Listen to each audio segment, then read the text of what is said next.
Aqui.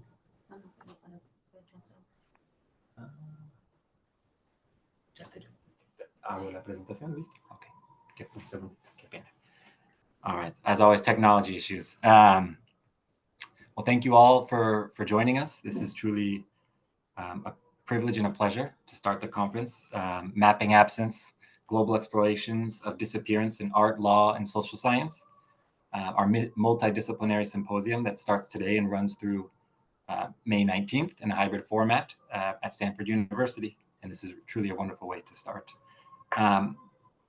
Just a quick note that this event is sponsored by the Tinker Fund through Stanford Center for Latin American Studies, with co-sponsorship from Stanford Global Studies Workshop, Law and Literature in the Global South, the Division of Literatures, Cultures, and Languages, and the Departments of Anthropology and Art History. And we have quite a varied number of panels and topics that we'll be discussing today. If you want more information, go to the website. There's a QR code in the information shared. We'll be going directly from this kind of legally focused panel to talking about art and migration. And then we'll be talking about poetry, pedagogies of the search, right, from an anthropological perspective. We'll be talking about artivist perspective with wonderful folks like Delia Caicedo, who I have the pleasure of having with me here. Hola. Who's joining us from Cali, Colombia. And kind of bringing together all these different modes is something that is demanded by the type of phenomenon that we're discussing, right? What does it mean to talk about enforced disappearance? What does it mean to push the limits of understanding what constitutes enforced disappearance? What is gained and lost by mobilizing the signifier desaparecido or disappeared person, right, in all these different contexts? And what does it mean to think through these kind of transnational, transdisciplinary conversations? And so I really do invite you to join us for the kind of vast forms of expertise, activist, academic, legal practitioners, literary scholars, poets who will be joining us. I think it truly is something special that all these folks have decided to participate and enter into conversation. And it's not coincidental that we start this symposium with legal framings of disappearance. As one scholar puts it, the concept desaparecido is defined by and for the juridical sphere. Disappearance has generally been defined and contested through legal venues. In the late 20th century, as we all know here, Latin America became the legal battleground for establishing a right not to be disappeared. Of the defining participation of the state, authorization, support, or acquiescence, as I know we will get into in more detail today, Ariel Dulitsky writes in 2019, so not that long ago, that it now presents a challenge to deal with the great number of disappearances taking place in Latin America and other places, such as including Mexico. Our panelists show how far examining this question has come since 2019, and also how much work remains to be done. Recent scholarship across art, law, and social science highlights the shifting relationship between state violence and disappearance. The urgency around these global contexts shapes the growing conversations on the critical texts, issues, and forms of collective engagement and activism, and drives the ethos of this symposium. And just a note on the panel's dynamic, we will have short interventions by each panelist, followed by an inter-panel discussion, and then we'll turn to audience Q&A. And if you have questions, please use the Q&A function of the Zoom webinar. And also please note that automatic translation can be activated by audience members. And if folks would like at the end, I can promote those in the audience to panelists if they'd like to turn on their camera and ask a question. So please join me in a silent virtual applause for our incredible lineup. And we have the privilege of Guilherme Vasconcelos Vilaça, who will be our moderator and who will present this panel's speakers. And Guilherme is a tenured professor of law at the law department of ITAM in Mexico. And he has been a visiting professor at places such as the National University of Singapore's Law School, the Sciences Po Law School, and the Universidad de los Andes in Colombia. Guilherme, perdón. Thank you very much, Joe. Really, as some of the speakers and panelists of this first session have said, I mean, it's really a superb event. So thank you very much for organizing all of this. Is also very, topical. I mean, Mexico is facing, as you all know, right? It has been facing, but again, I mean, it's very lively precisely because of the new mandate of Sheinbaum and all the inadequacies again, and the old truths being repeated by the political power. So I mean, it's really a great privilege to moderate this session. So I'm going to very shortly and very briefly introduce the speakers, and then each speaker is going to have 10 minutes, 10, 11 minutes, right? I mean, so that we make sure that then we have a substantial discussion between speakers, and then we have solid 20 minutes at least for discussion also with the participants and the attendants, right? As you know, these are complicated topics, and I think, you know, we still have a lot to do to open up academic events to more discussion, more conversation. Okay, so starting with our speakers, so we have Professor Dr. Grazyna Baranowska. She's the chair of Migration Law and Human Rights at VU Erlangen Nuremberg. She has been working on missing migrants and leading projects in this field, and she was involved in the process of drafting the General Comment on Enforced Disappearances and Migration for the UN Committee on Enforced Disappearances. In 2022, she became an independent expert of the UN Working Group on Enforced and Involuntary Disappearances. Dr. Grazyna, Professor Dr. Grazyna, thank you very much and welcome. Then we have Bernard Duhaime. Bernard is a full professor of international law at the Faculty of Law and Political Science of the University of Quebec in Montreal. You know, it has a very extensive CV with a wide number of publications, and he has served in many different fora and many different distinguished positions. He served as a member of the United Nations Working Group on Enforced or Involuntary Disappearances from 2014 to 2001. He was a Fulbright Scholar, a Trudeau Foundation Fellow, you know, among many other honors. And in 2024, so last year, he became the UN Special Rapporteur on the promotion of truth, justice, reparation, and guarantees of non-recurrence. So Bernard, welcome also. Bernard is followed by Rahel Fischer. So it could be Rahel or just Rahel.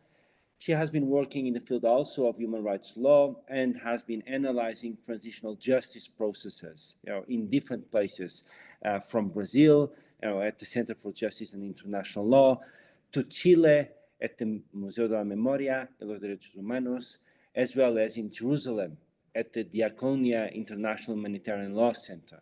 She has worked as an associate human rights officer with the Secretariat of the Working Group on Enforced or Involuntary Disappearances and the mandate on extrajudicial, summary, and arbitrary executions at the Office of the United Nations High Commissioner for Human Rights. She is currently a PhD student in jurisprudence and social policy at University of California, Berkeley. Thank you very much, Anna, for joining us also this morning. And finally, Pietro Sferrazza Taibi. He's an assistant professor at Human Rights Center, Faculty of Law at the University of Chile. He is an expert on the legal framework of enforced disappearances from the perspective of international human rights law, and as such, his publications concentrate on this theme. He also has wide professional and practical experience and has worked as an external consultant on human rights issues for the National Institute of Human Rights in Chile, Amnesty International, also in Chile, the International Commission of Jurists, and the Transitional Justice Observatory at Diego Portales University. So thank you again, also Pietro, and so we'll start with Grazyna Baranowska. Please, you have 10 minutes, and good luck kicking off this session. Wonderful, thank you so much. And let me try to share my my screen. And thank you for this very kind introduction. It's really a pleasure to be here. Can you see the presentation well? Okay. So this is, let me time myself as well. So this is, I'm presenting the main points of a longer paper. So if you have some questions on the details, that I'm happy to take them later in the Q&A, but I'm also really happy to share the paper. It's still in review at the journal, so I'm still able to include comments and try to make it more convincing in its separate parts. Do you see now the second slide? Just want to make sure that, okay, perfect. So the main question in the paper is whether those who die or disappear in migration can be considered forcibly disappeared as defined in the convention. And the findings, the main two findings, so it's a two-step argument that many missing migrants already qualify as forcibly disappeared. That is because of the explicit recognition of acquiescence as the standard of attribution, and because many actually do meet the requirement of deprivation of liberty. So this will be the two elements I will go into a bit more in detail. And the second step of the argument is that actually even more migrants might fall under the category if new proposals are followed, including an interpretation that was already adopted by the Committee on Enforced Disappearances 2 years ago. So the committee is the body that was set up to interpret the convention. So it's right to follow what the committee proposes. And so this is the argument and the main argument of the paper. Why is that at all beneficial? And I'm arguing that there are four main benefits of categorizing missing migrants as victims of enforced disappearances. So firstly, and likely most importantly, it allows to shift the emphasis from natural causes of deaths and disappearances, such as drownings, dehydration, freezing, to state responsibility. Secondly, it has an expressive function. So it allows to call it a human rights violation. And this is one of the arguments brought forward lately by Ayten Gündoğdu, and I'm sure she's going to engage into that argument more tomorrow as well. And it also addresses the difficult situation of the families of missing migrants, because families of forcibly disappeared persons recognize themselves as victims. So that enables them to demand truth, justice, and reparation. Lastly, there's a number of approaches, procedures, mechanisms that have been developed for enforced disappearances. And by recognizing missing migrants as such, we can activate them to investigate their fate and whereabouts. And so the paper, it's a longer paper, and I will be presenting today basically a short version of two parts of that. So firstly, I will pick out what's the most important parts in how the three elements of the definition have been interpreted and how that applies to missing migrants. And then I will show how that can be applied in migration context, and I will use three specific examples. So starting with the convention defines enforced disappearances as the arrest, detention, abduction, or any form of deprivation of liberty. That's the first element, conducted by a state or agents, at least with the acquiescence of the state. So that's the second element, the actual element. And thirdly, it's followed by a refusal to acknowledge the deprivation of liberty or by concealment of the fate or whereabouts of the disappeared person, which places such a person outside the protection of the law. So now looking into the first element, being the deprivation of liberty, it's sufficiently broad. So it's not only arrest, detention, abduction, but it's any form of deprivation of liberty. And one can also understand that it allows to adapt to a changing interpretation of deprivation of liberty. So a number of acts that would, say, a decade or 2 decades ago be not considered deprivation of liberty are considered as such today. And that is highly relevant in migration context. With regard to the second question, and here, of course, we have the second element of the definition, we would have the most questions. That concerns particular acquiescence. So here, there is a lot of literature and discussions about what actually acquiescence in this definition means. My argument is that it cannot be just the mere lack of investigations and bringing perpetrators to justice. So that would not be sufficient, in my opinion, for acquiescence. But prevention, the lack of prevention, if it's known for disappearance, could be considered acquiescence. And the statement of the committee adopted that I mentioned already on non-state actors also implies that in certain contexts, the lack of prevention could be interpreted as acquiescence. And even more important, the statement said that when there's a pattern of disappearances, the burden of proof might shift to the state to prove that they were not acquiescent to the disappearance. And I will come back to that because I think that's kind of a core way that would make it possible to argue that acquiescence has indeed been met. The last element is the one that's least discussed. It's also the least controversial in the definition so far.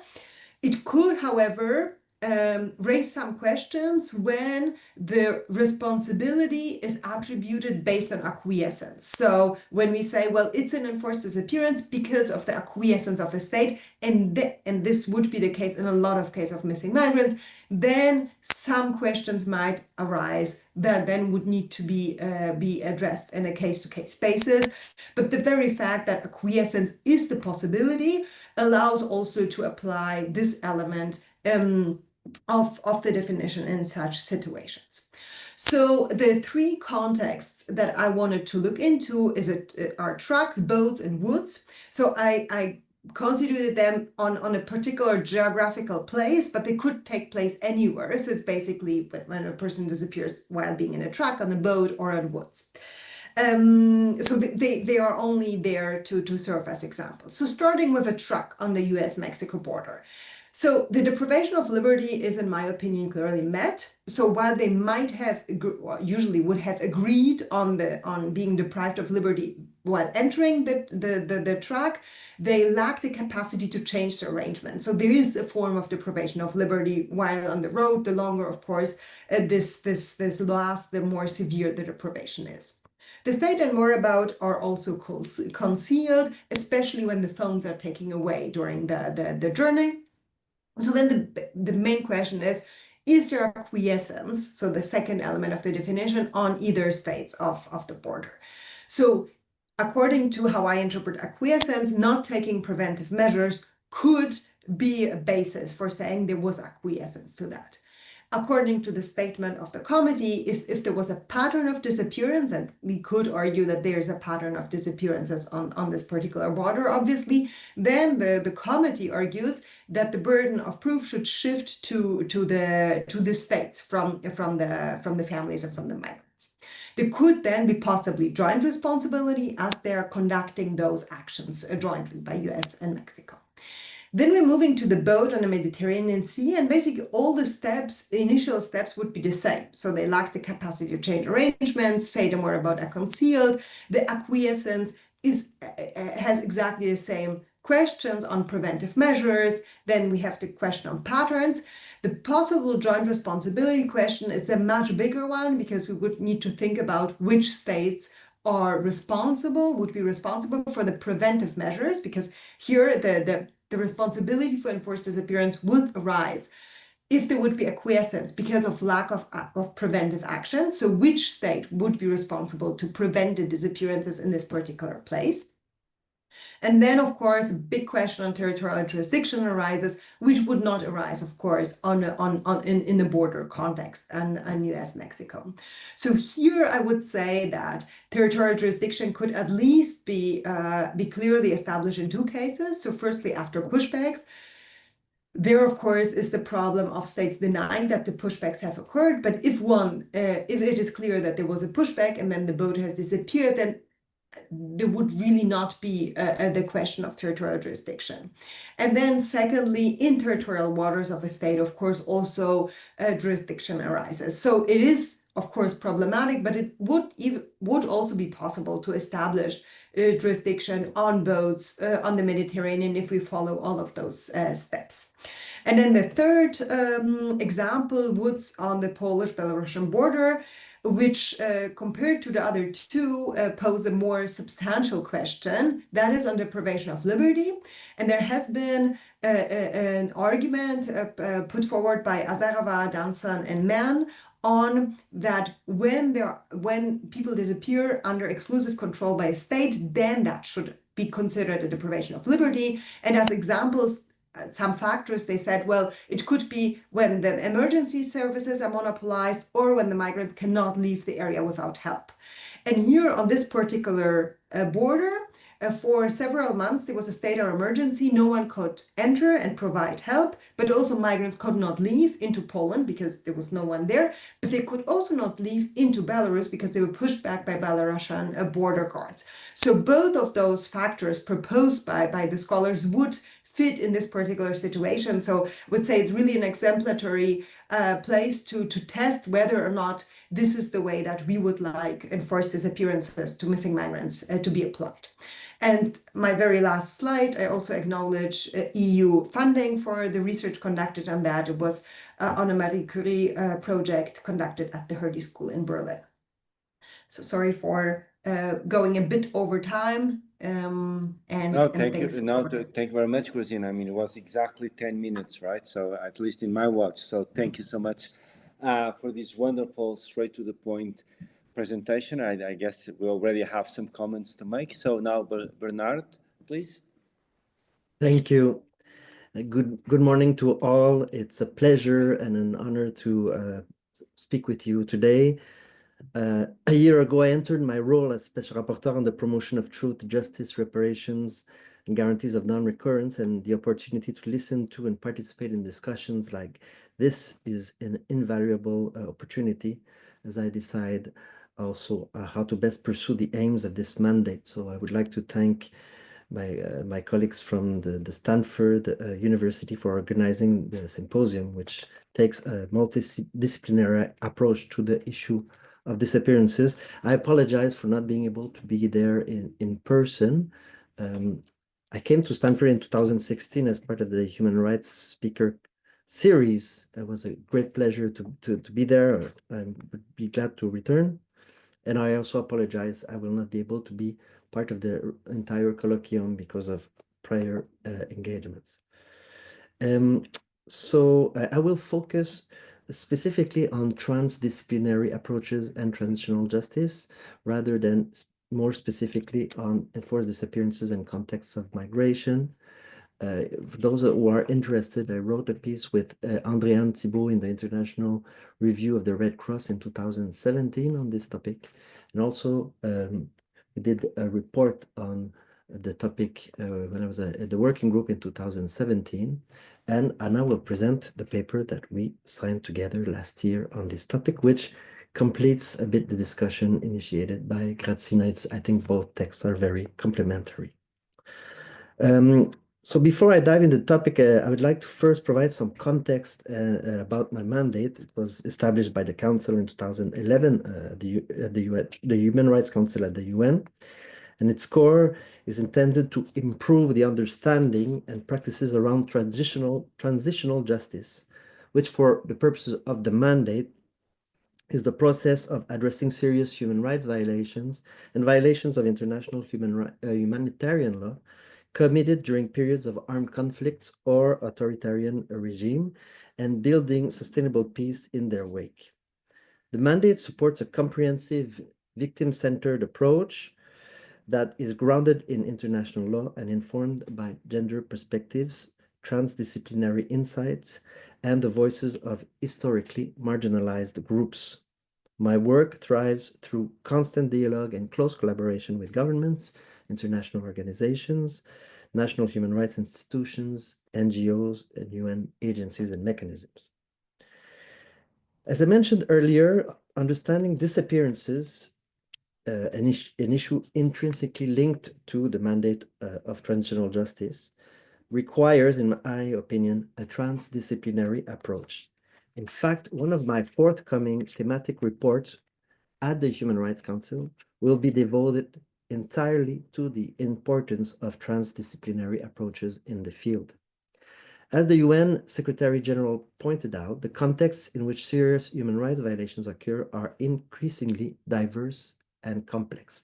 These violations affect individuals and communities on a massive scale, which calls for more than a strictly legal perspective.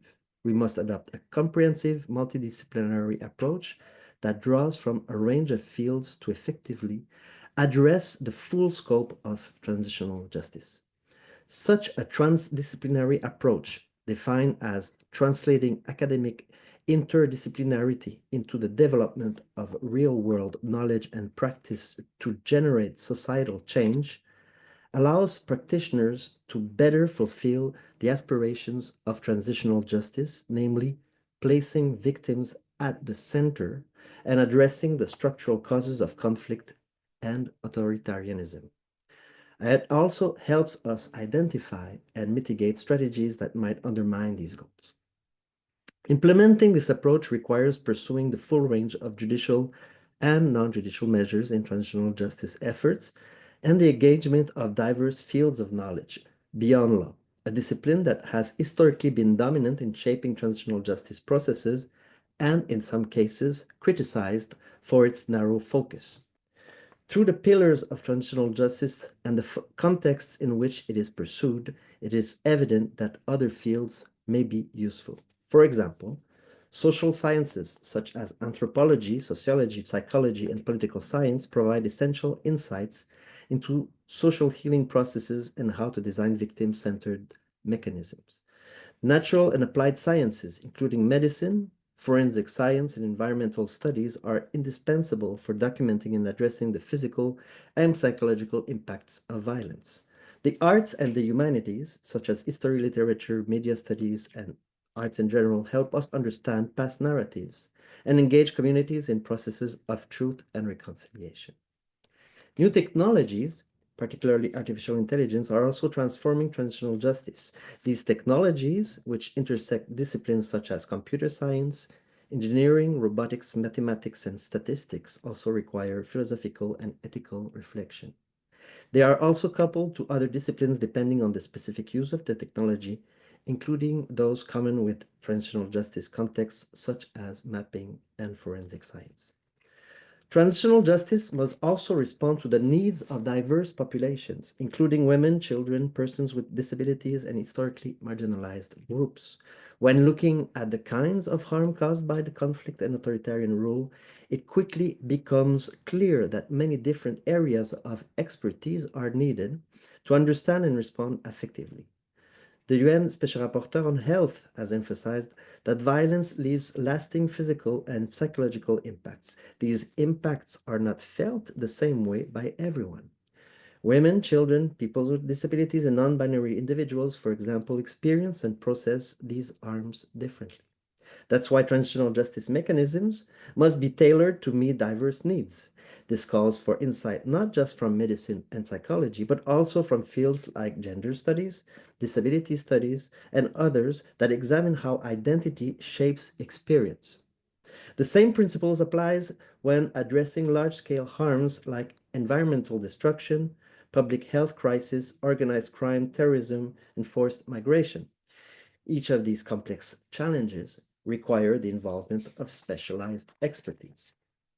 Addressing harm through a transdisciplinary lens also strengthens the pillar of guarantees of non-recurrence, a holistic approach to transitional justice, one that goes beyond the legal frameworks focused solely on criminal procedures, allows us to more effectively identify and tackle the root causes of conflict and repression, thereby reducing the risk of new violence. This is why knowledge from education, culture, and the media must be integrated into the design and implementation of transitional justice processes. Education, with its formative power and broad reach, can play a crucial role in cultivating a culture of dialogue, mutual understanding, and social cohesion.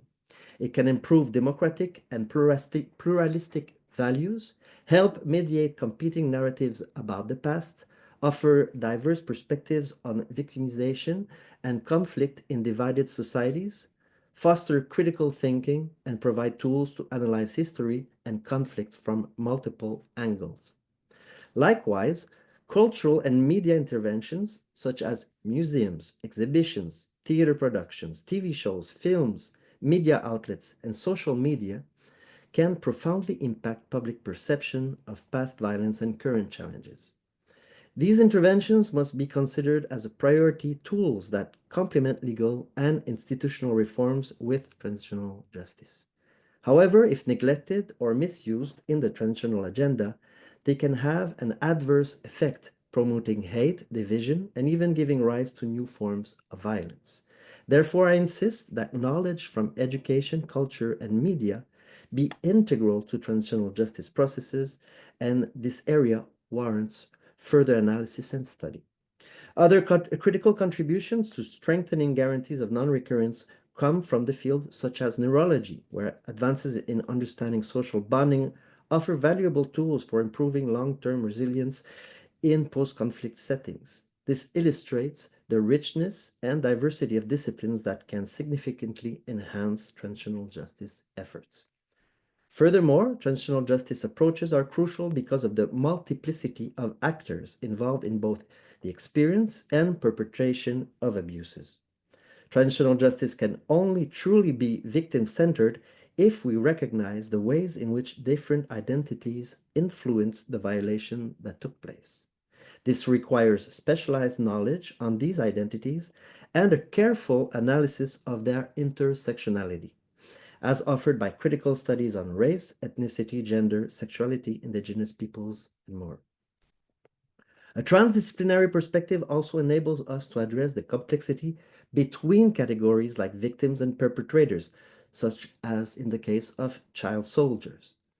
As the previous mandate holder noted in 2022, in his report to the Human Rights Council, transitional justice processes must also consider the role of non-traditional actors in grave violations, including non-state armed groups and corporations.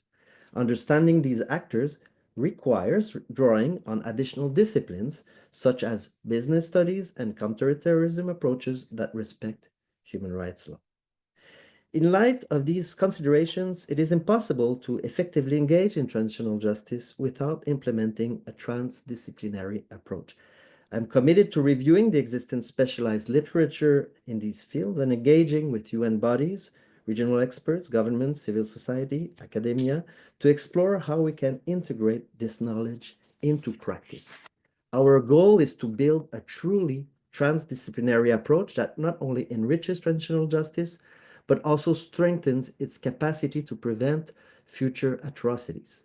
When it comes to the specific issue of disappearances, a transdisciplinary approach is not only valuable, it is essential. Mapping disappearances and addressing the consequences of enforced disappearances require us to understand the full impact of this violation from multiple angles, whether social, psychological, legal, cultural, and so forth. A truly multidisciplinary approach, I apologize. Truly, a multidisciplinary approach allows us to uncover patterns, identify root causes, and support victims in ways that a narrow legal framework alone cannot achieve. Once again, I'd like to take this opportunity to thank the organizers of this important dialogue, and I look forward to continuing this discussion in the future. And I wish all the participants a very productive and inspiring days ahead. Thank you very much. Thank you very much, Bernard. Also very good timekeeping, 11 minutes. So Rahel, please, let's proceed. Perfect. Thank you, Guilherme. So, hello, everyone. First of all, good morning from California. I'm sure many participants are located somewhere else, so good hello. And thank you to Joe Vega for organizing this. I'm very happy to be part of this first panel of the conference.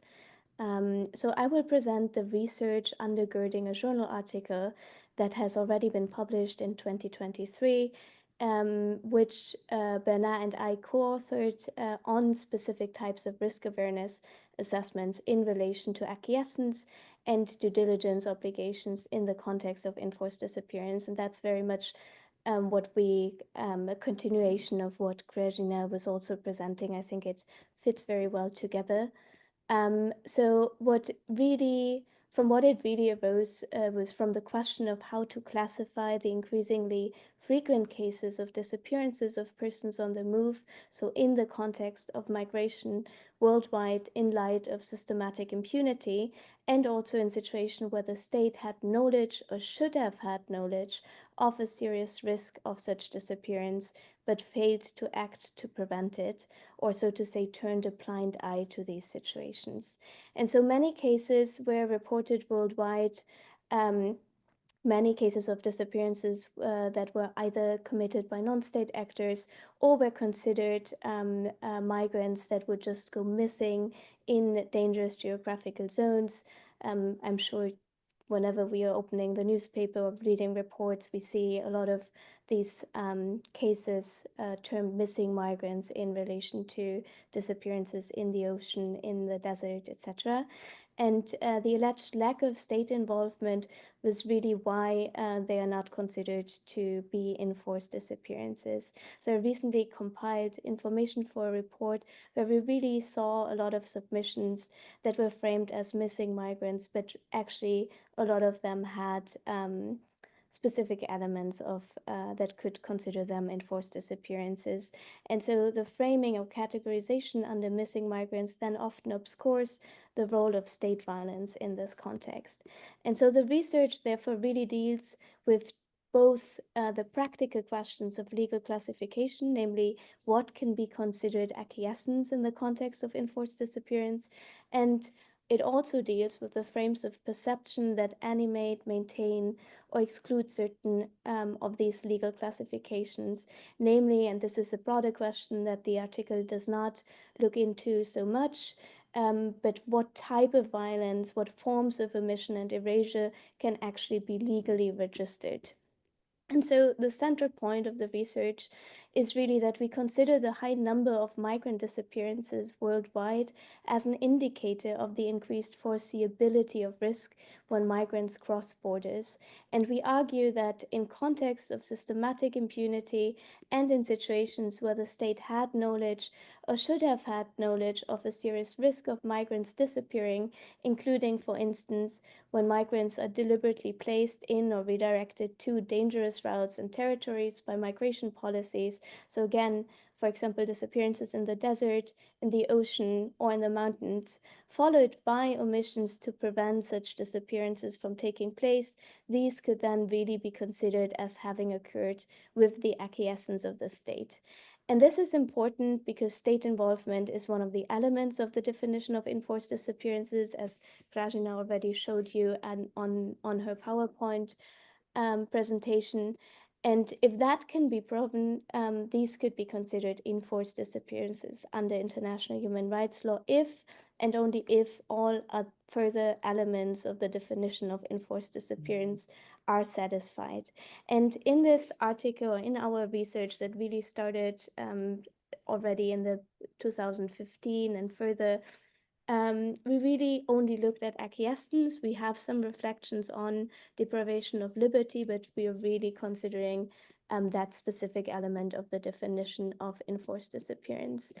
And for our analysis, we draw on jurisprudence by the Inter-American Court of Human Rights and the European Court of Human Rights, but because this jurisprudence is rather opaque as to the distinction between acquiescence and due diligence, we suggest borrowing from an international criminal law test related to the concept of constructive knowledge and to the doctrine of command responsibility, while acknowledging the limitations imposed by considerations of different legal ratios underlying international criminal law and international human rights law.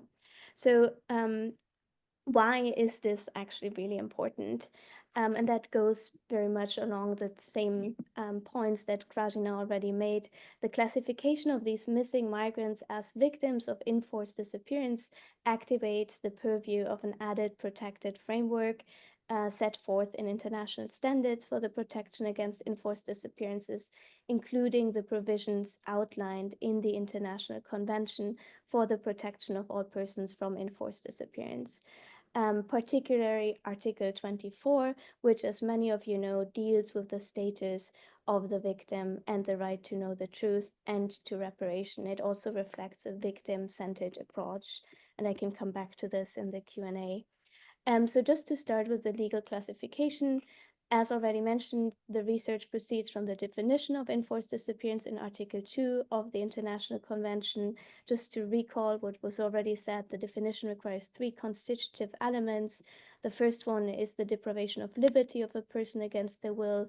The second, by state agents or with their collaboration or acquiescence, which is really the focus of this research, and the state's refusal to divulge or its concealment of the fate or whereabouts of the victim. And as a consequence, the victim is placed outside of the protection of the law. Now, the crux is that when disappearances are the act of state agents, they can be considered as enforced disappearance in case all the other elements are fulfilled under international human rights law. Disappearances committed by non-state actors do not fall into this category unless the latter are acting with the authorization, support, or acquiescence of the state. And so our research then follows a fourfold argument. First, that disappearance of migrants often occur in contexts of systematic impunity. Second, that states' obligations to prevent and sanction disappearance have, amongst other crucial objectives, the elimination of impunity. Third, that systematic impunity in the context of migrant disappearances is impossible to ignore and therefore should be presumed to be known by the state. So that actually means that we can start from the presumption of risk awareness. And D, that states omitting to prevent and stop disappearances, even those committed by non-state actors in this context, actually acquiesce to the crime, rendering them enforced disappearance. And that's very much also based on the reflections by the Committee on Enforced Disappearance in 2022 that we also state in our article. And as said earlier, a key factor in this demonstration is the concept of knowledge. What a state can reasonably be expected to do may depend on what actual or perceived knowledge it had about the risk of harm, how accurate that knowledge was, and how well it subsequently acted in accordance with that knowledge. And so what is legally viewed as a failure of due diligence by states and what is legally considered as acquiescence is therefore determined by interpreting the deliberative element of the omission, which, as in traditional cases of the failure to exercise due diligence, is composed of a risk awareness test. And so now, because of the time, I won't go into our test itself, but I will very briefly say something about our reflections on this risk awareness test. So for acquiescence, we remember that the Committee on Enforced Disappearances in its 2022 report indicated, and that's what Grazyna also mentioned, that there's acquiescence within the meaning of Article 2 when there is a known pattern of disappearance of persons and the state has failed to take the measures necessary to prevent further disappearances, to investigate and to bring the perpetrators to justice. So you already see that the definition is very much connected to the failure to prevent disappearances. Looking at the jurisprudence by the European Court of Human Rights and the Inter-American Court of Human Rights, we come to similar considerations for risk awareness. The European Court of Human Rights considers a general context of violation of rights when it is a serious omission in a situation of structural violation or a clear pattern of disappearances. It also considers the failure to take preventive measures in situations of proven heightened risk that contribute as an element that is crucial to the finding of acquiescence.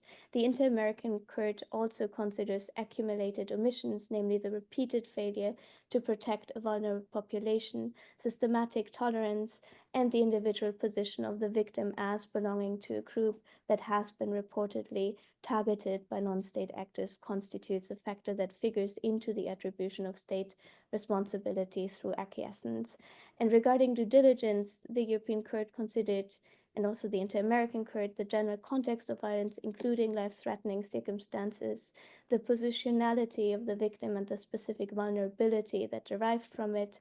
Also, importantly, the geographical characteristics of the location where the crime was committed and whether complaints had been previously brought to the attention of the state authorities.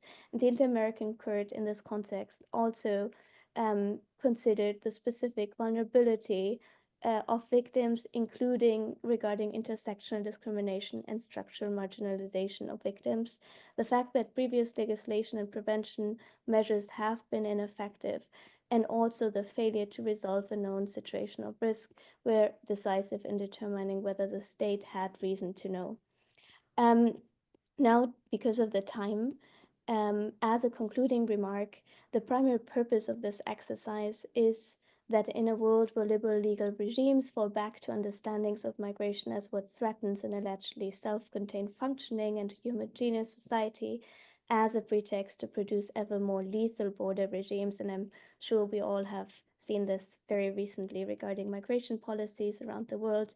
It is of practical value, and that was really one of the motivations of this article and research, to recall that states cannot choose between best practices in face of enforced disappearances of migrants, but really hold legally binding obligations under international law. And finally, what is of extraordinary importance for the protection against enforced disappearance in the context of migration pertains to the change in the legal perception of these crimes. So while one might think that these disappearances occur in blind spots of states, we have proposed, and that is really was really important for us to make clear in this article and the broader research, approaches that address a factual situation that is ultimately obvious and in urgent need of renewed legal and social optics. Thank you. And thank you to the organizer for this whole panel. I'm curious what participants will say. I'm happy to elaborate further on, and with Bernard, of course, elaborate further on our findings. Thank you very much, Rahel. I mean, also excellent timekeeping, and therefore let's move on also quickly to Pietro so that we finish the presentations and we start, like discussing this wealth of information and insight you have been providing. Pietro, please. Okay, thank you very much. I'm going to share my screen. Let me know if you can see it. Okay. So I would like to start to thank Joseph Weiger for inviting me to this wonderful seminar. I am very happy to be here with you. And it is an honor for me to share this panel with the other panelists whose work I admire. The title of my presentation is The Case Law of the Inter-American Court of Human Rights on Enforced Disappearances Committed by Non-State Agents. As we know, enforced disappearances originated as a state-sponsored crime systematically perpetrated with the intent of eliminating political opponents. However, within context of violence in Latin America, disappearances have been carried out by non-state actors. In certain instances, these actors have operated with the support of the state, as demonstrated by paramilitary groups in Colombia and Guatemala. In other cases, the connection between non-state actors and state is less direct, less clear, as observed in the disappearances perpetrated by organized criminal groups in Mexico. In my presentation, I will analyze the case law from the Inter-American Court of Human Rights regarding enforced disappearances carried out by non-state actors. In the first part, I will examine the fundamental concepts related to international state responsibility, and in the second part, I will focus on how the court has addressed disappearances conducted by non-state entities. First, let's begin with some basic concepts. International treaties addressing specifically enforced disappearances focus on acts committed by non-state actors. For instance, Article 2 of the United Convention on Enforced Disappearances states that this crime can be committed by state agents or by individuals acting with the authorization, support, or acquiescence of the state. Additionally, this convention obligates states, in another article, Article 3, to investigate and prosecute those responsible for disappearances carried out by non-state actors without any connection with the state. As you can see in the slide, Inter-American Convention on Forced Disappearances similarly refers to non-state actors acting with some type of connection with the state. Basing on those treaties, I think that the perpetrators of enforced disappearances can be classified into two categories. First, state agents, obviously, and second, non-state actors. This classification depends on whether the perpetrator is part or not of the state's structure. Furthermore, the slide indicates that among non-state actors, we can differentiate between those with some degree of connection to the state because they operate with its authorization, support, or acquiescence, and those with no such connection. Moving on to the next concepts, the primary international instrument regarding state responsibility is draft articles developed by International Law Commission of the United Nations. And according to that instrument, an internationally wrongful act requires two elements. First, wrongfulness, which involves the violation of an international obligation, and second, attribution, which entails determining whether a conduct can be considered an act of the state. According to the general rule on attribution, any action undertaken by state officials are attributable to the state. However, complex cases arise when the wrongful act is committed by non-state actors. In such circumstances, it is necessary to assess precisely whether other rules of attribution could be applied. One such rule is control, which evaluates whether the state exercised a factual control over a non-state group that committed the wrongful act. Another criterion is due diligence. Under the standard, a state may be held liable for actions of non-state actors if two conditions are met. First, the state was aware of a real and imminent risk, and second, the state failed to take reasonable measures to prevent the risk. Moving to the second part of my presentation, the case law of the Inter-American Court provides important example for understanding how attribution rules apply in cases of enforced disappearances caused by non-state actors. In my opinion, in a first phase, the court did not set a clear standard for attribution. This is demonstrated, for example, by the Blake versus Guatemala case, which involved the disappearances of two American journalists. This judgment was unclear about attribution. It seemed to use a control rule based on the factual links between the state and the paramilitaries, but this was not clearly stated. In a second phase, the court began to clarify attribution rules. A leading case is the Mapiripan massacre versus Colombia, where about 50 people were disappeared by a paramilitary group. In this case, the court rejected the control rule, and instead it emphasized the spatial nature of the American Convention on Human Rights. It explained that Articles 1 and 2, which set out the obligations to respect and guarantee rights, establish specific standards for attribution. As a result, and this is very important, the court considered the convention as an autonomous system for assigning state responsibility.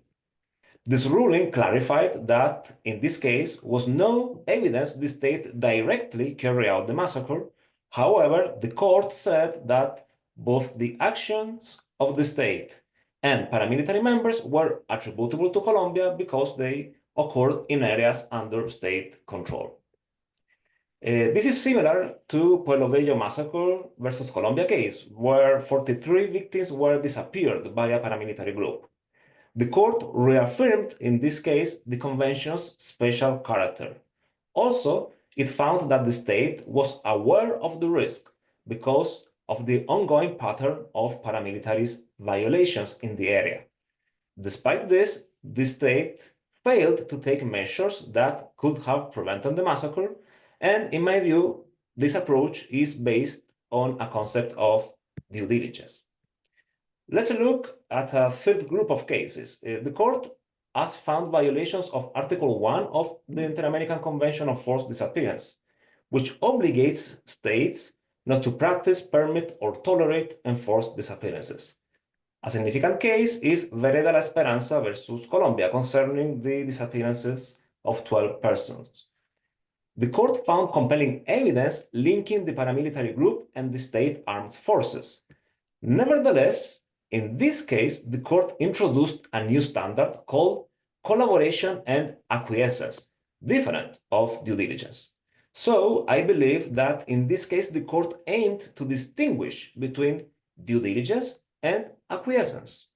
I think the court does not intend to apply due diligence when there is evidence of a collaborative relationship between the state and a non-state group.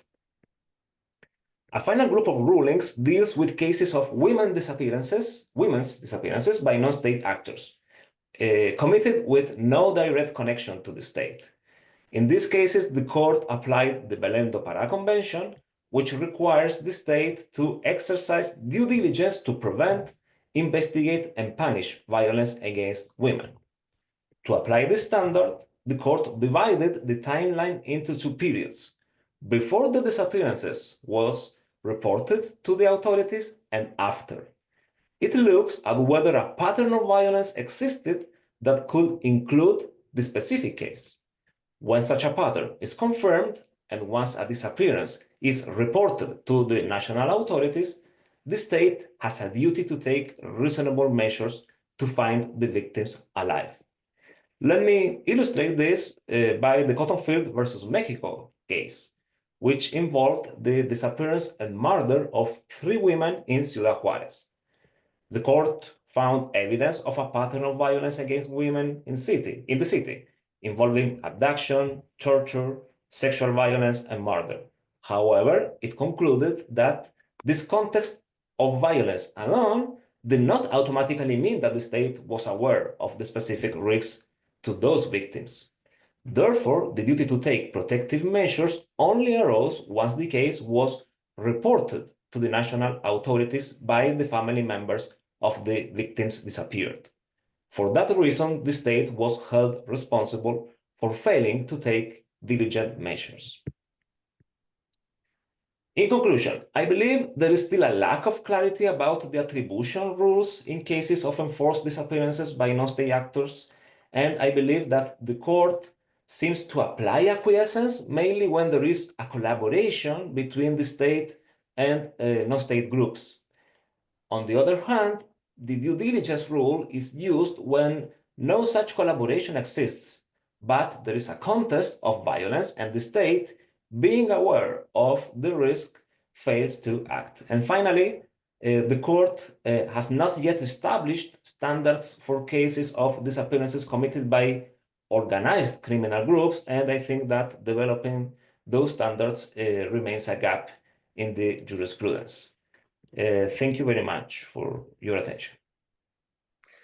Thank you very much, Pietro. This was great. And I mean, before we just start, let me just provide a 30-second overview. I mean, we've heard a number of things precisely offering a framing from a legal standpoint. We heard about a number of the pillar normative sources, such as the International Convention, the Inter-American Convention, the American Convention on Human Rights, the Convention on Belém do Pará, right? So these already multiply the possibilities of different courts in different regions, mobilizing also various legal resources. We heard about some of the technicalities, right? I mean, what is deprivation of liberty, right? What is acquiescence? What is due diligence? What is best practices? I mean, you know, like, are there international legal obligations, or is just really a matter of policy, right? I think this was also very, very well stressed, as well as, you know, the difference that, you know, the kind of actor triggers for the analysis of the obligations at stake, as well as for the standards used in case law, as well as in other actors' analysis of the behaviors involved. And finally, this was all wrapped up basically in a message saying, well, you know, that as much as we try to use the law to go after and to frame these behaviors, we do need the supporting, a very active supportive role by a number of disciplines and sciences and established discourse, right? I think this was very much enriching. There's a wealth of material here. So, I mean, let's start with 10 minutes for 10-15 minutes for intergroup discussion. So, I mean, does any of you want to get at any other's throat and start, you know, like with questions, criticism, you know, like developments, reactions? Okay, Bernard? Yes, I just wanted to to mention something quickly that might be interesting for the participants, not necessarily in link with the discussion on disappearances and the legal standards, but more on the transdisciplinary relevance, the relevance of transdisciplinary approaches to transitional justice. There's a new research project that is being launched by a Colombian colleague of mine at the University of Waterloo in Ontario, Canada. His name is Juan Carlos Sotelo Castro. He's Colombian, you might have heard of him. He's a professor of performing arts. He's set up a very interesting project that uses theater, music, and singing, music and theater to facilitate the way that victims of the Colombian conflict are able to address the hearings of the Jurisdicción Especial para la Paz. And I know that there's some colleagues that will talk about these issues tomorrow. I just mention it en passant because I won't be there for the other panel. So I just wanted to, so keep an eye for it. It's called Orchestrating Listening Situations in Restorative Transitional Justice. And the professor's name is Luis Carlos Sotelo Castro at the University of Waterloo. Thank you. Thank you very much, Bernard. Very, very interesting reference, and I'm very happy also to hear that these drama and theatrical studies are joining the struggle. So I think we have Grazyna, and then Rahel, and then Pietro. So please, Grazyna. Thank you. And congratulations to the organizers to bringing together this panel where you would really see how it fits together when we speak somehow on a very narrow topic, but approaching it from so many different angles. I think it really, we really spoke well to each other. And I wanted to pick up on two things. So firstly, with the mention, the paper by Anna and Bernard on the systemic impunity. This is like this big question how impunity in a migration context can be considered different from other contexts. So the very fact that especially people that are undocumented and where impunity rises higher, should we approach that different than impunity in other areas? And I do think there is an argument to be made and a question to be asked about that, that it is different. So thanks for pushing for that. I think it's really, really interesting. And of course, this would go beyond just the disappearance debate. But I think it's an important question and think to be asked. And I liked the conceptual clarity, Anna and Bernard, that you applied to that. And then Pietro, on your fascinating discussion on the judgments of the Inter-American Court, here I had two thoughts. So acquiescence to me is so much more than collaboration, and I was surprised to find that this is where the line is drawn. So when we think about collaboration, and here I'm really a bit outside of my comfort zone, but wouldn't it be more logical to actually speak that it's not a non-state actor, but it's actually an actor that is, so if there's collaboration, that acts in the name of the state. So isn't here kind of the very notion of non-state actor even misplaced? But when we go as far as collaboration is, well, it's more than supporting, it's more than acquiescence. So this is, but so I would love to hear like kind of on what not what the Inter-American Court said, but what your opinion is about that, whether that would be useful to go in that direction. And thank you so much for sharing your research with us. Thank you very much, Grazyna. Let me just tell you regarding your first comment, I think is a great highlight, the one you made, because it's a very interesting development on how factual conditions about the performance of our systems, right, have to be taken into account to differentiate and subphenomena within them, right? But I think that really takes us into a very different kind of concept of law and legal system when compared to our classical way of working with them. I think that's absolutely necessary, away from idealism, right, from our Kantian legacy. So I think that was great. And perhaps I would give the floor to Pietro so that Pietro can address the comment by Grazyna, and then Rahel, you would go after. Okay. Wonderful. Okay. Yes. Thank you for the question or commentary. Yeah, I'm agree with you. I think that the notion of acquiescence must to be broad. But what I try to explain in my presentation is I'm worried about because I feel that there is a considerable distance between Committee on Enforced Disappearances and Inter-American Court of Human Rights on this concept, specifically to the concept of acquiescence. The committee, as you obviously know, elaborated a very broad concept of acquiescence. But if we analyze the jurisprudence of the Inter-American Court, I think, maybe I'm wrong, but I think that the court thinks about the acquiescence as a relationship of collaboration between the state and non-state actors.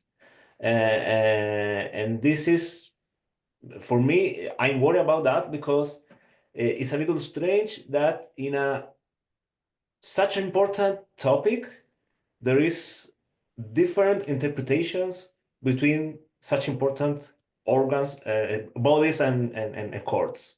So I'm agreeing with you. I think that we have to discuss a lot about the elements of the acquiescence as was stated and declared by the committee, but I think that has a good point to start.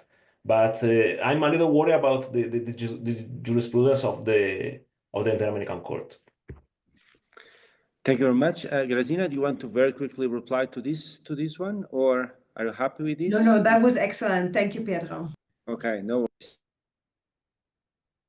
So Rahel, please, your turn. Yeah, thank you, Guilherme. I had just 3 different comments, which are not only legal. I think on this question of interdisciplinarity, I thought it's really important to raise a question on disappearance that I think is brought up mostly in discourses on law and humanities, or also more the social sciences, anthropological approaches.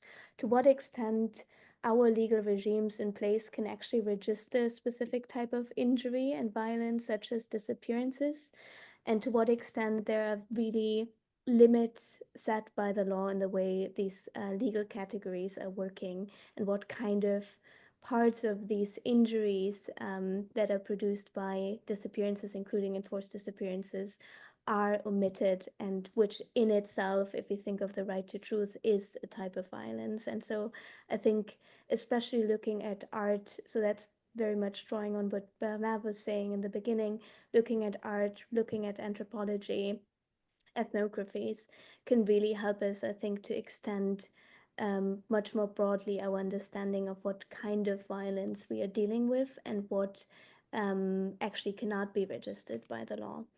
And then my second comment was, I think in this discourse on acquiescence, due diligence, impunity, I think what often is neglected, but what we are seeing when we are looking at these cases worldwide, is race and intersectionality. People disappear.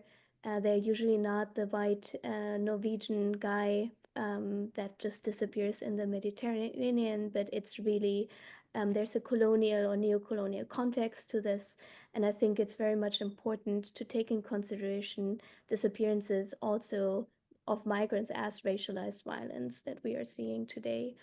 And then on the last point, what Grazyna was raised as well, the impunity as being different in context of migration. I think the Committee on Enforced Disappearances, with their 2022 elaboration of the failure to prevent as related to acquiescence, really provided a really good ground for us to think through what kind of cases, to what extent these cases we are seeing are actually enforced disappearances. And I really enjoyed your presentation, Grazyna, because it was just really clear how you went through all the different elements. But I really think that elaboration has helped a lot of research in order to grasp what we see in terms of the failure of prevention, and also the question of foreseeability that could be further explored in further research. So these were my comments. Thank you very much, Rahel. Let me just react very briefly. I'm actually writing on a book by Cristina Rivera Garza, where so a Mexican writer that wrote 20 years after the femicide of her sister, The Invincible Summer of Liliana. And it's a very interesting book precisely because it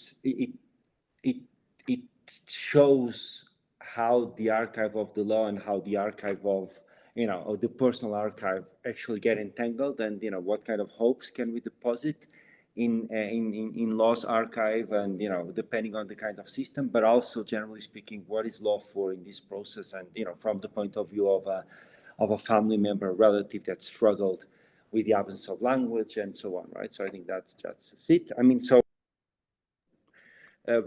Pietro, do you want to react to this, or do you also have perhaps other comments? So thank you very much, Rahel, for keeping discussion.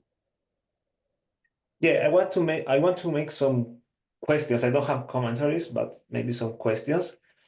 I have a question for Grazyna. I really enjoyed your presentation, and I would like to ask you if you could elaborate on the issue of shared responsibility in migrants' disappearances contests. Maybe it's a very legal question, but I'm very interested about your thoughts about that issue, because I think that is super important. And I have another question for Bernard.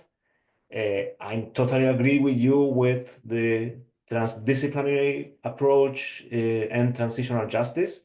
And I was thinking about how to apply this approach in the search for victims of enforced disappearances. For example, in Chile, we are moving from a very judicial search model to a more humanitarian model.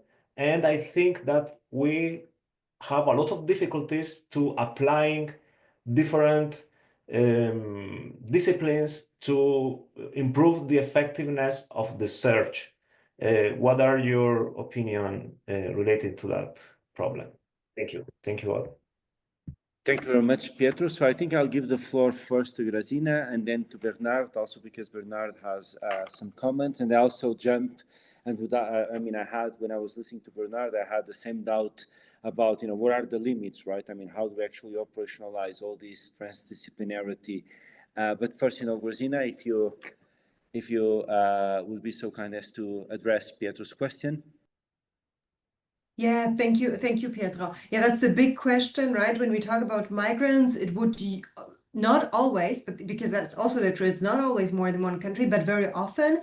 And I think that looking at it, it's really, I don't even think that legally the question is that difficult. I think what makes it difficult is that policy raises that that's the major issue. So states would argue, how can you assign responsibility if you don't?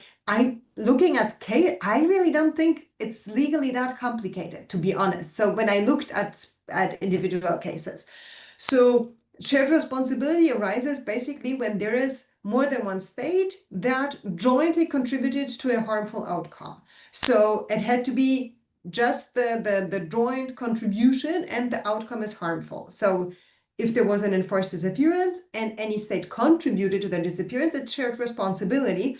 And we would need to look into who exactly disappeared, who exactly did what. It's really the joint conduct and the harmful outcome. So this is so for example, with regard to the US and Mexico, in like this example, I don't think it would be, again, well, there's many questions to be asked, but legally it would not be, in my opinion, a difficult exercise to do that, even though there is, of course, a different legal basis because Mexico is part of the convention and the US isn't, but there's also the prohibition of enforced disappearance as a customary law, and shared responsibility can arise if the legal obligation is not identical. So I don't really see here a big problem. The possible other thing could be whether it's a collective conduct, and I would rule that out. I don't think it's helpful, so I would rather go for this shared responsibility.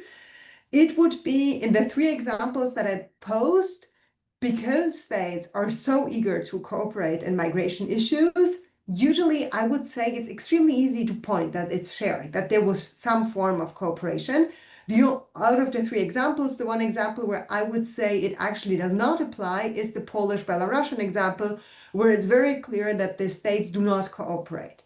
So in that situation, even though I would argue that the migrants disappear because of the conduct of both of the states, it could be difficult to argue shared responsibility, as in a hypothetical case, both states would argue the responsibility of the other, and they would argue that they did not cooperate.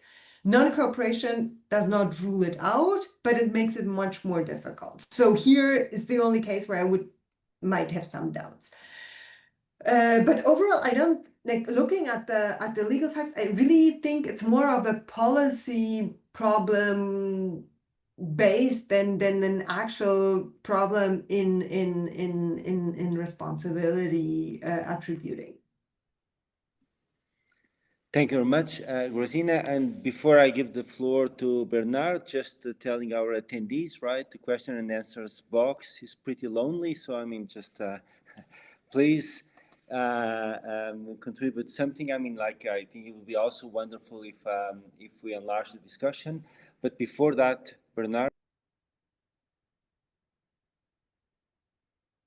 Let me see if I can work this out. Okay, so just maybe a few comments that can add to the richness of the question period and of the discussion, not necessarily with answers, but elements to consider. So the first question that Grazyna asked about impunity in contexts of migration, how is this special and so forth, and how unique can this type of impunity be? So I think there are pros and cons depending on the angle, but you know, I think trying to understand failures of the state in this context is extremely complex, of course, because of the actions of non-state actors and their relationship with non-state actors and the whole issue of acquiescence. It's also very complex because the victims themselves, so this is a phenomenon that is invisible, right? It's invisibilized because there's not enough data on this, there's not enough recognition that the phenomenon exists and so forth. But it's also a phenomenon that is invisible, the disappearance of migrants, because the migrants themselves, in some instances, they want to be invisible.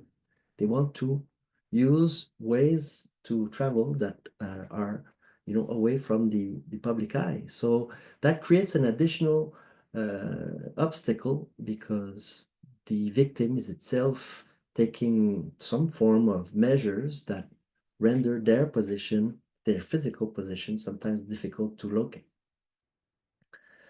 But also there are very important elements that need to be kept in mind, and this I completely agree with what Anna just said about intersectionality.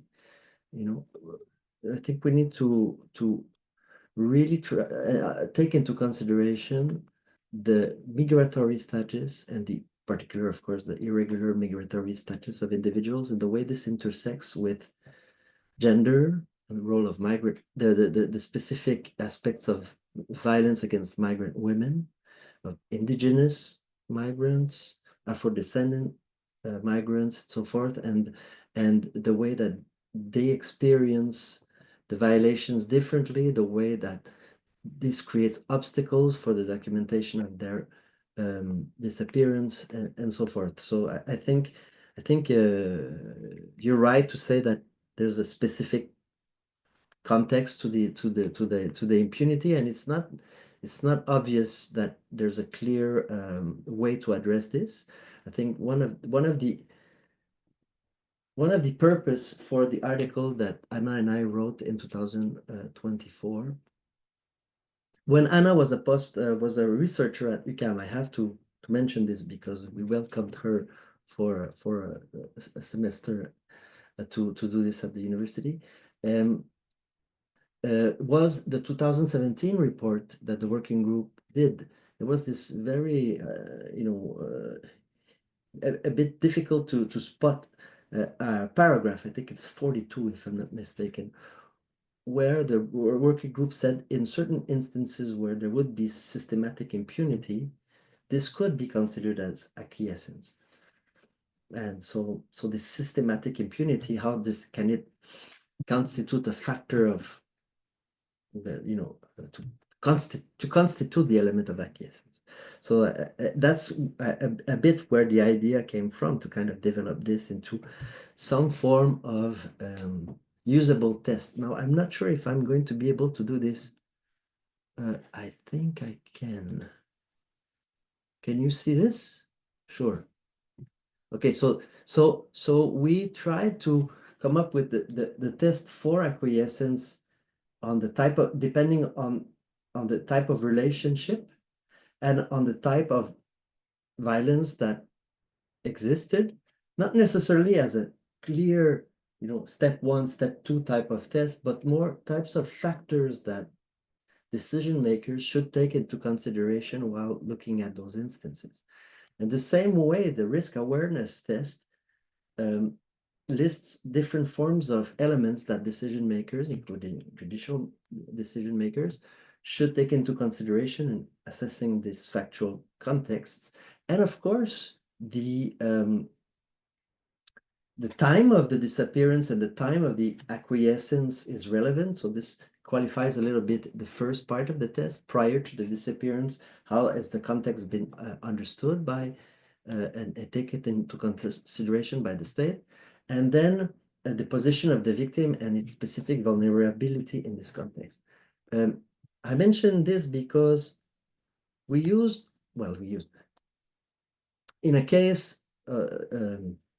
at the Inter-American Court, the Guzman Medina versus Colombia case, which was decided in 2023, I testified as an expert witness for the Inter-American Commission, and we kind of suggested or hinted towards these elements to take into consideration. It was a very particular case where a person had been disappeared in a context where there was an operation of a checkpoint, a military checkpoint, and there were operations of the AUC, the autodefenses units near that specific place where the victim disappeared.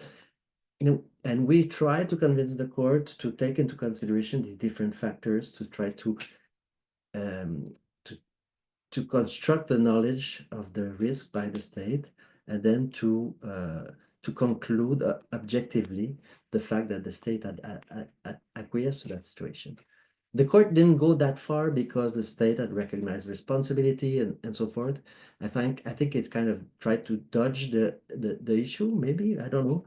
It's always difficult to look at a case at posteriori, but if you look at the test that we suggest in the article, I think this can be a useful. We try to do something very practical so that the judges can take a series of factors and do checks. Oh yes, of course. Obviously, it's very difficult for the state to pretend that it did not know. And I think part of the Bernard, just can you wrap it up, please? I mean, we have one question from the audience, so that we make sure that there's some sort of engagement. Sure. Okay. Just to give an example of the relevance of this approach in other areas, before the 2017 decision, Peruvian decision on economic, social, and cultural rights in the Inter-American Court, the Inter-American Court used to consider the context of extreme vulnerability of certain groups and the intersectionality aspects of their nature to conclude that certain violations of economic, social, and cultural rights constituted violations of civil and political rights, in particular in indigenous peoples' cases where the state could not know that the Paraguayan cases at the early 2000s, they could not know that they were going to be exposed to extreme situations of vulnerability. Anyway, it's just a way to try to construct the knowledge. I apologize. There was one question regarding how to apply multidisciplinary approaches to the search. This has to be part of the report that I hope to write soon, but there are many applications. For example, using forensic science, of course, that's the obvious. But also we can think of how to map, for example, the movement of migrants. So all science related to geography or to cartography, and we say in French, I don't know if we can say that in English. Also, all the science that helps us understand the specific context of individuals migrating and disappearing, or groups disappearing.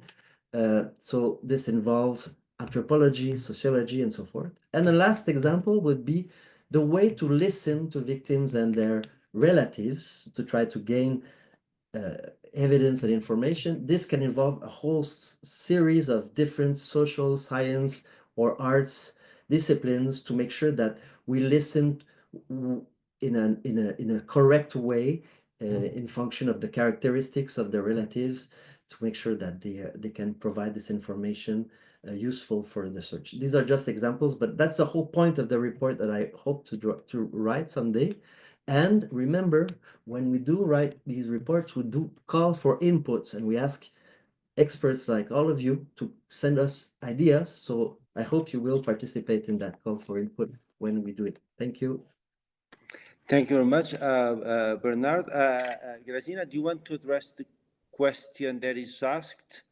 Yes? Okay, so Yes. let me, or Isabel, do you want to speak it out? Or are you fine that I can just, so maybe I'll just read it. In the case of migrants who cross multiple borders, do we hold the state of origin or the state where the most recent information or report of disappearance exists responsible for the search? And this is a question to Anna and Grazyna. Thank you very much, Grazyna, for taking up the question. Thank you, Isabel, for asking. Yeah, I would. Yeah, thank you for the excellent question, Isabel. And Anna, if you want to jump in, then do so, or raise your hand, or just unmute yourself.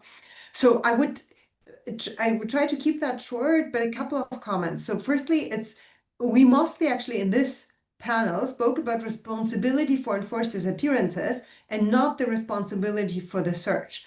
And not only, obviously, the country that committed the enforced disappearance is responsible for has to commit the search. So this I would kind of divide, because I think especially in those cross-border contexts, it's extremely important to talk about that. So this is, it's two different things.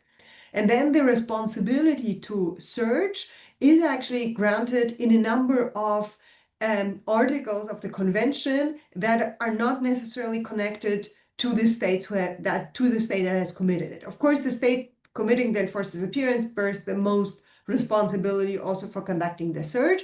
But the responsibility can also be taken from Article 24. So the obligations with regard to victims to enforced disappearances are not solely on the state that has committed the enforced disappearance. So some obligation might also arise, for example, for states where family members of disappeared persons are sought in to help them with the search.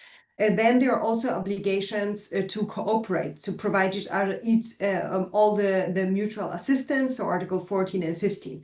So definitely a state, even if the state has not been involved at all in an enforced disappearance, responsibility based on the convention might arise.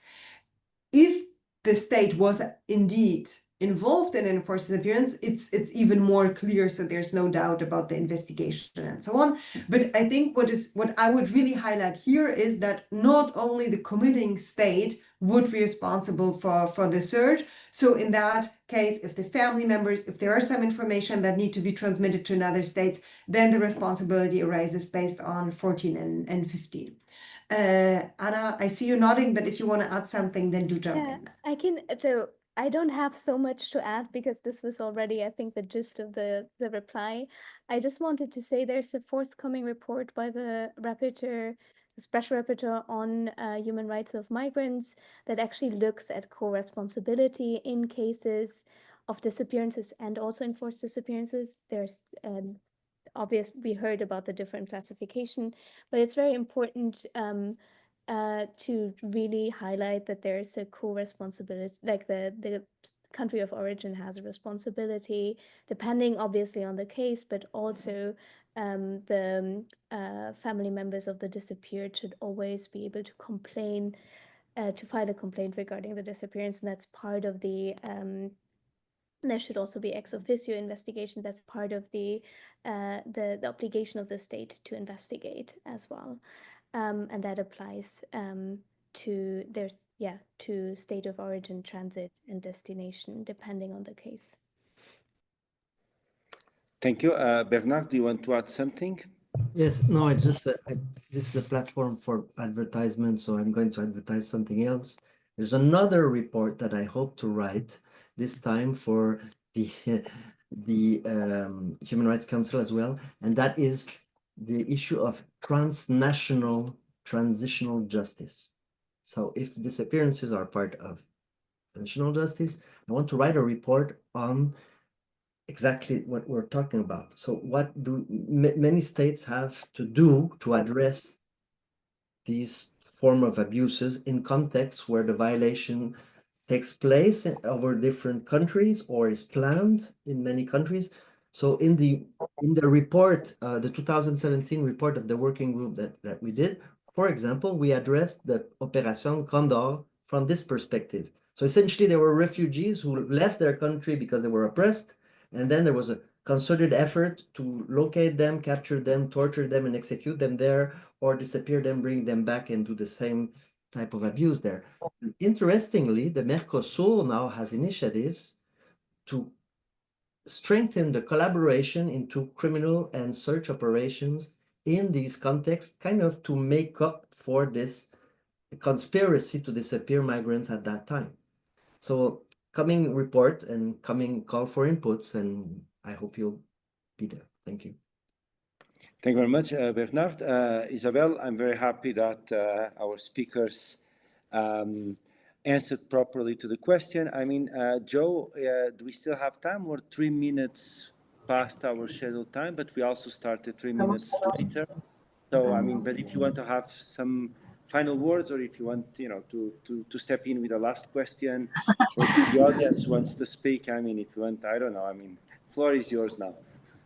I mean, first and foremost, thank you all very much. There's so much here. And I'll just say, if audience members, I know we have gone over time, if panelists and audience members need to leave, of course, we understand. I know a lot of classes are starting around now, so some students and professors here have had to take off. But again, if you'd like to ask a question in person, feel free to use the raise your hand function for the attendees, and we can upload you to panelists, and you can ask a question with your camera. I would also like to thank Rahel, who has been wonderful support for the conference and for this panel, but the conference more broadly has had to deal with a lot of emails and questions from me. So thank you very much.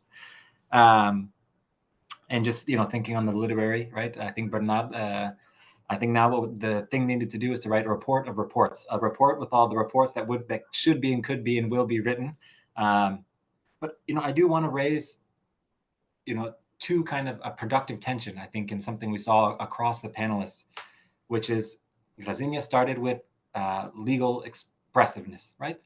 And then, as Rahel was saying, we had this idea of what the law cannot register. So I think this is precisely the tension that we're getting at in a lot of these questions, also in Bernard's invitation or exhortation to think transdisciplinarily, right? So not thinking about law just in this kind of decisionist imperative, but understanding kind of what are the perceptual stakes that allow things to be seen as a legal problem, what allows something to be seen as a question of systematic impunity, and the role of all these different disciplines and modes of knowledge production in this.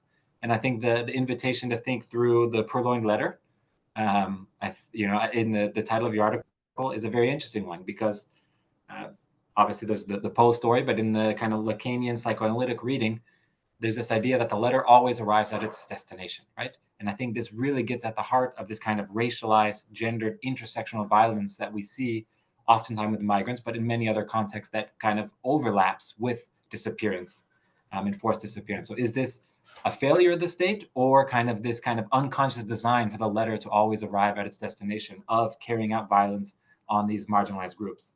I have many other comments, but I think this is, you know, again, as Grazyna said, right, getting to a very narrow question, but with such broad implications in so many different ways. So I think going from opening the woods, the boats, boats and trucks, and then thinking with these kind of particular case law that Pietro gave us that it really helps us think, what does it mean when we talk about acquiescence versus collaboration and acquiescence, and what are the practical implications of this for case law and precedent, I think is truly a generative set of conversations. So thank you all. I guess it's more of a comment than a question. Thank you very much, Joe.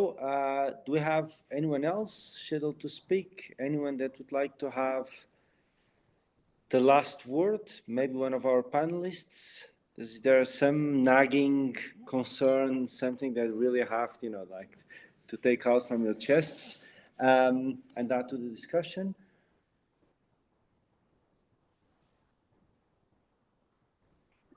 Well, then, I mean, I don't know how you want to handle this, Joe. I mean, should I just thank you all for the excellent seminar? I mean, I learned a lot. I'm pretty sure that the participants also, probably most likely also the speakers. Thank you also very much for a generous way of and courteous way of interacting. It was very exciting. And thank you, Joe, I mean, for inviting me to moderate. And I wish really best of luck for this super exciting event. Thank you very much. I think we will definitely have this. A lot of these questions will come up again and again throughout the symposium. I will make sure to share the information by Sotelo, whose work I love on listening and this kind of culture of listening in Colombia that's been worked on. And then you can find papers such as the one Grazyna mentioned, which will be in the shared Google Doc. And then maybe we'll have Bernard's reports to put in there to start giving our context, again, to make this part of an ongoing discussion. So thank you all very much. In 2-3 years. Okay, well, it's a Google Drive. It will last. If there's still Google, if there's still... Thank you. Thank you, everyone. Thank you, Joe. Bye-bye. Thank you, Guilherme. Thank you very much, everyone. Thank you. Thank you so Bye-bye. much. Bye-bye. Bye-bye.